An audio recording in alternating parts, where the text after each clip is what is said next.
wondered why the most painful relationships can sometimes be the hardest ones to get away from? Everyone knows that the first few months of a relationship is the most exciting stage, and there's a reason for this. When you first start connecting with someone on an emotional and a physical level, your brain releases what are called happy chemicals, which are dopamine, serotonin, and oxytocin, which is actually labeled as the love hormone. In healthy relationships, these chemicals start to fade within the first few months. The time range can vary, but this usually happens around 6 months to a year. This is typically when it's decided by a couple whether or not there has been a deep enough connection established to be able to sustain the relationship without all of the chemicals flowing. However, when you're dealing with a partner who is inconsistent or emotionally distant or disengaged, those chemicals never actually start to fade because you're never able to fully settle into the relationship.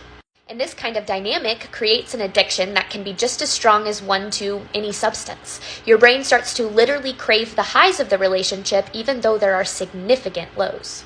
And though a relationship can never sustainably be the source of your sense of happiness or security, since you have to create those things within yourself first, it's still important to recognize that your relationship should never be the source of the majority of your fear, anxiety, and insecurity. And yes, these connections can feel the most intense, but those feelings are rooted in fear and attachment, not in safety and love. And investing in these connections block your ability to be able to create the ones that you are ultimately deserving of. Recognizing the pattern and loving yourself more than the highs is the only way to break the cycle.